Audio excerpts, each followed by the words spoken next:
Hello everyone. This is an update episode here for the 12-inch compound sliding double bevel miter saw. And for those of you who are coming back and you know my style of video, thank you for coming back. Anybody new, my videos are all uncut, unedited, and then all in first-person view raw footage. So if you haven't seen this episode or the previous episodes for the miter saw, I'll put a playlist up here. Usually try to do it at the beginning of the video because my videos are long.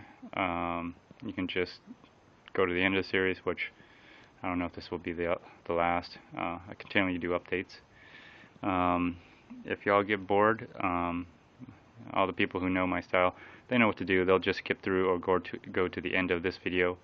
For the new people, that's what I recommend. Skip through it or go to the end of this video to see everything, but you might miss out on something important, you never know. And I often put links through the video. So in this episode, what I didn't cover in the previous episodes was, let me illuminate here, is this thing right there. The gotta blow that off probably. Let's go ahead and blow it off. I just used it back here at the back of my truck.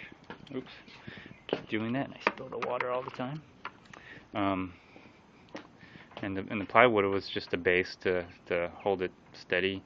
But I was on the back of my truck instead of inside because all the sawdust flying out. But I just made some more sawhorses. I have some project coming up where I'll be cutting up some quarter rounds to put along the base of kitchen cabinets. And so these are my original right here. And I made them the same dimension because all I'm gonna do is just put them under right here when I'm done. After I move all this other stuff. This big box here eventually will be something one day. Just haven't done anything with it. So let me just blow some dust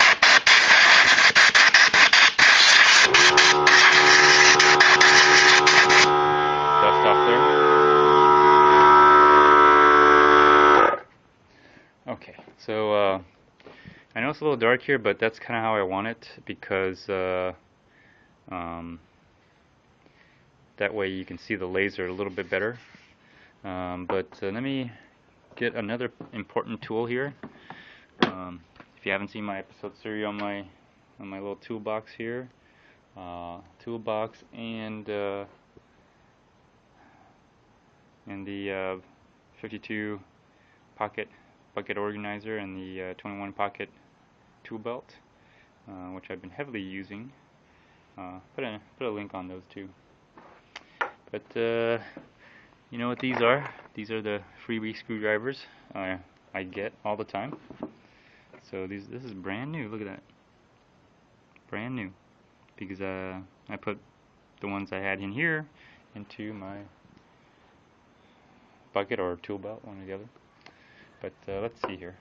I'm going to point it out to you with the screwdriver, okay?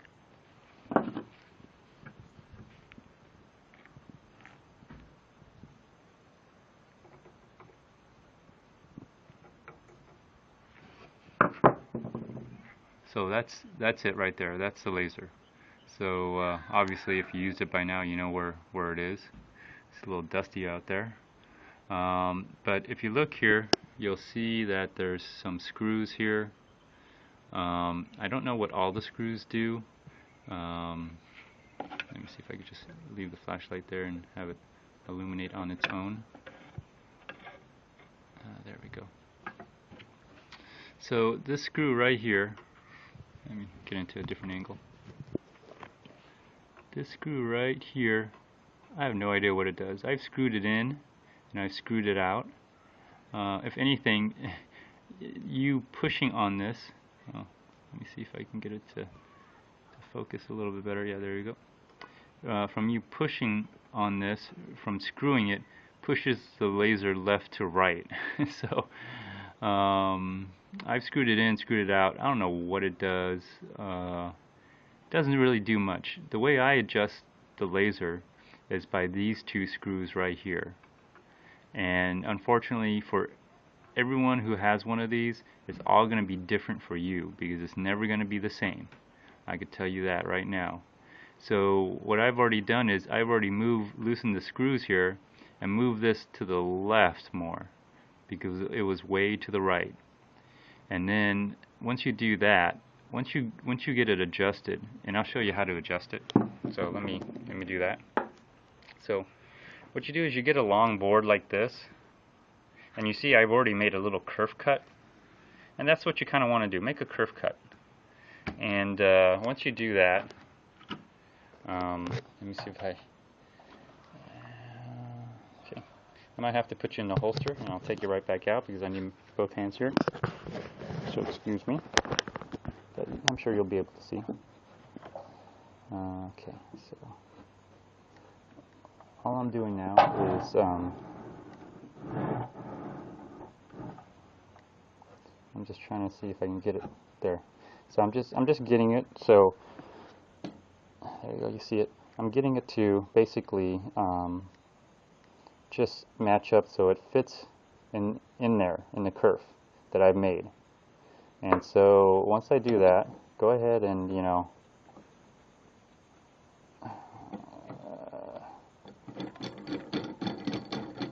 tighten your board down.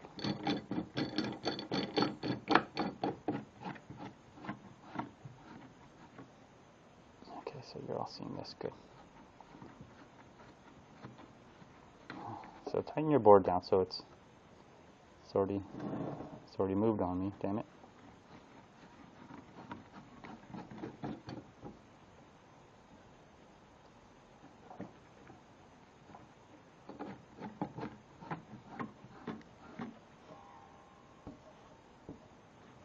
Okay, there we go.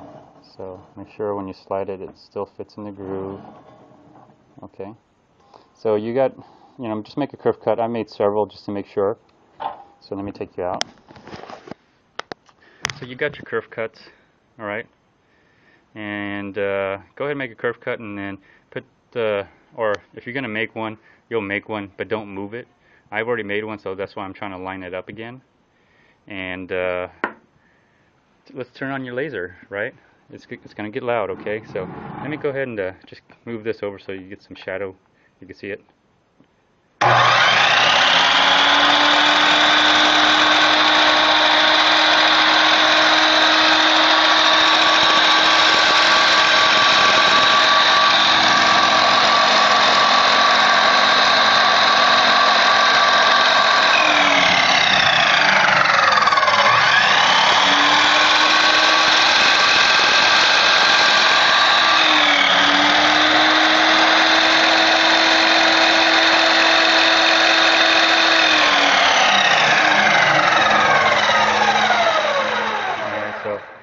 I hope you all saw that. I know you heard a loud roar, but gosh, my ear's ringing now. But I hope you all saw that. And if you noticed that my laser is more along this edge of the cut on the right side, it's more along this edge right here. And that's just the way I made it because it seemed to hug. It's when I made my kerf, because I was trying to figure out how am I going to adjust it. You know, I don't even know where I'm going. So I made the kerf, and then I did the laser, and I noticed that the laser was more on this side right here of the cut. So I adjusted the laser to be straight as possible along this edge of my cut. And so so that's, you know, some of you will, maybe your laser will be hugged along this edge, in which you'll have to adjust your laser along this side. And so or if you want to make it that way, it's just that my laser for some reason will not go towards this edge. no matter what I do. And I've pushed it over and did many things, and it doesn't come out straight. It'll go along this edge, but it's not going to be straight. It'll be crooked. It's going to be, it'll be like, it'll touch the edge, but it'll, come out like this, or it'll come out like this. So this is the best I could do, going along this edge here and having it as straight as possible. So basically, so you got to see where your laser is going first. So that's why you make the curve cut, so you know where.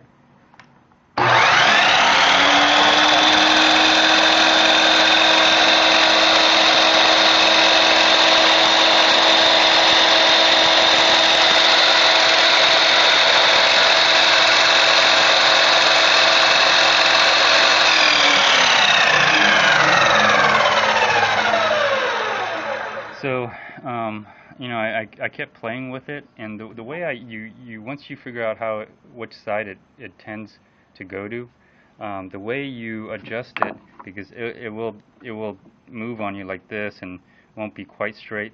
The way you adjust it, and I learned this from being in the window business, because I actually own a window and door company. So here you go. There you go. So sort of a little too illuminated there. So what you want to do is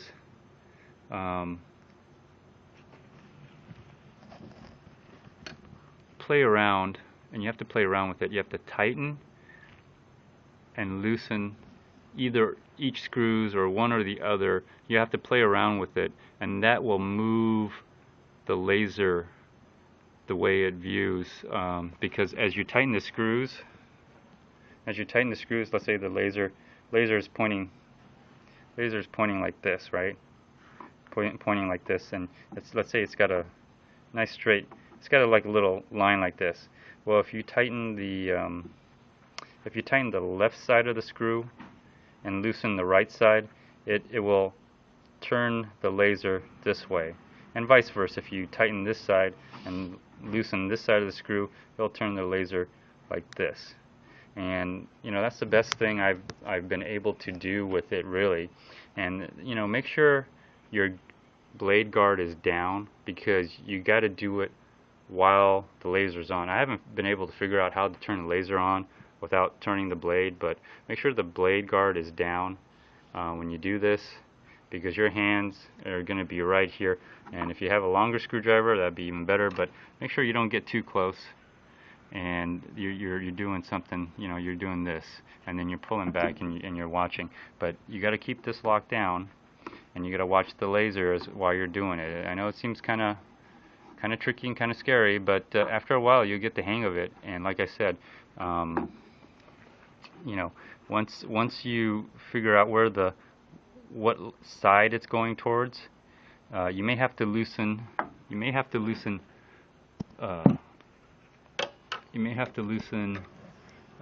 both screws and move the whole thing left or right. But you definitely want to make sure that it's going to be coming here. It's either going to be hugging towards more of this side, so you want the laser at least to be on this, and then or one or the other. And if it's like this, but hugging more to the left, then you just, again, all you're doing is you're loosening this side of the screw, which will, sometimes all you have to do is just loosen the screw and it will move this. And then, the trick is not to loosen the screws so much that they come out. So that's why you have to sometimes tighten the screw, so it'll pull this even a little bit more until you get, if the laser is hugging this side of the line, work with that side of the line. That's all I got to say. If it's hugging more of this side of the line, align it to this side of the kerf, and then because the pivot most likely will be, you want the pivot to be down here, because the way the laser is set up, the laser's way back over there. So every time you move it just a little bit, the degree of angle coming this way is going to be dramatic. So by the time you move it, if it matches here, but it's like a slight degree difference from over here, it'll really show, it'll show quite a bit by the time it comes out to the longer the piece. So this is let's see how long this piece is, which I think is it's good.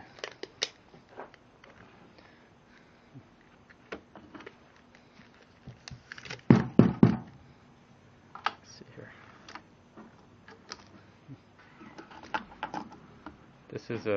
This is 8 inches. So this is an 8-inch plywood board, 3/4, and that should be good. I mean, you can go ahead and do 12 inches, but I think you're pushing your luck on it. I mean, if you want to spend that much time adjusting it, good for you guys. But I think 8 inches at this point is good, because it's not gonna show all the way, and you're gonna pull it out as well. See, if I pull it out.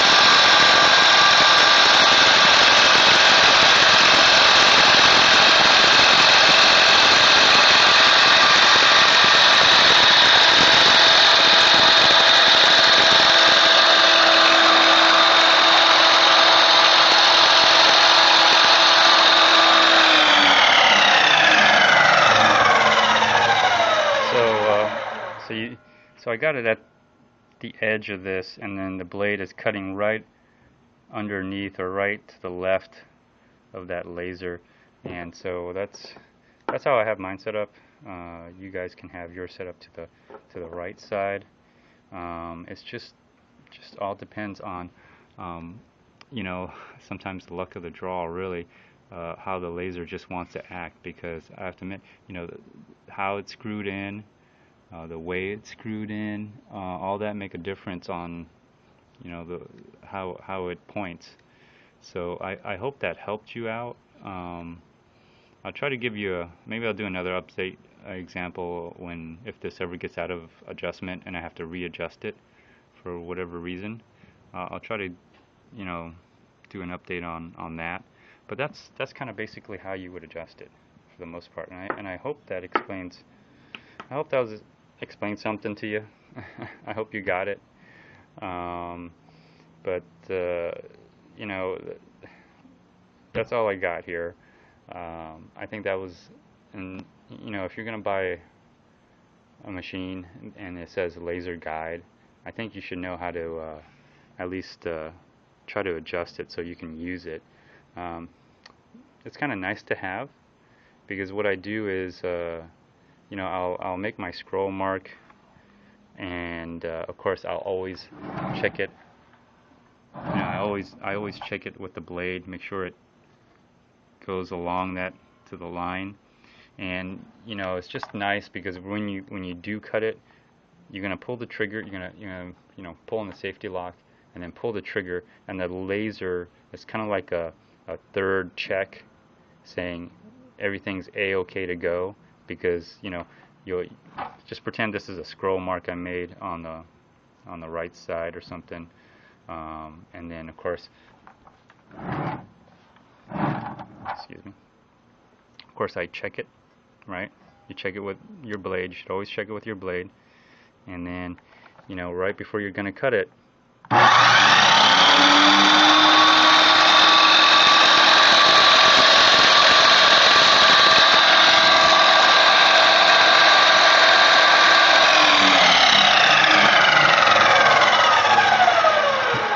it should tell you that where you should be or where you're going to be. And so, but I wouldn't use the laser solely,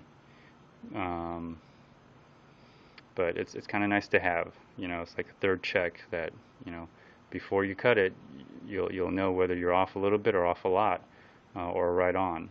So I hope that helps you. So again, make sure the blade guard is down when you check it. All right. So thanks a lot. Appreciate it. I hope this help a lot of people. But if you go ahead and make some comments, make a video response if you're able to do that. Also, you know, like, dislike, or whatever. So stay tuned for the next episode, everyone. Alright, bye. And so these are my original right here. And I made them the same dimension because all I'm gonna do is just put them under right here when I'm done. After I move all this other stuff. This big box here eventually will be something one day. Just haven't done anything with it. So let me just blow some. Seen this episode or the previous episodes for the miter saw, I'll put a playlist up here. Usually try to do it at the beginning of the video because my videos are long. You can just go to the end of the series, which I don't know if this will be the last. I continually do updates. If y'all get bored, all the people who know my style, they know what to do. They'll just skip through or go to the end of this video. For the new people, that's what I recommend. Skip through it or go. I just used it back here at the back of my truck. Oops, keep doing that, and I spill the water all the time. And the plywood was just a base to hold it steady. But I was on the back of my truck instead of inside because all the sawdust flying out. But I just made some more sawhorses. I have some project coming up where I'll be cutting up some quarter rounds to put along the base of kitchen cabinets. Hello everyone, this is an update episode here for the 12-inch compound sliding double-bevel miter saw. And for those of you who are coming back and you know my style of video, thank you for coming back. Anybody new, my videos are all uncut, unedited, and then all in first-person view, raw footage. So if you have to go to the end of this video to see everything, but you might miss out on something important, you know, you never know. And I often put links through the video. So in this episode, what I didn't cover in the previous episodes was, let me illuminate here, is this thing right there. The gotta blow that off probably. Let's go ahead and blow it off.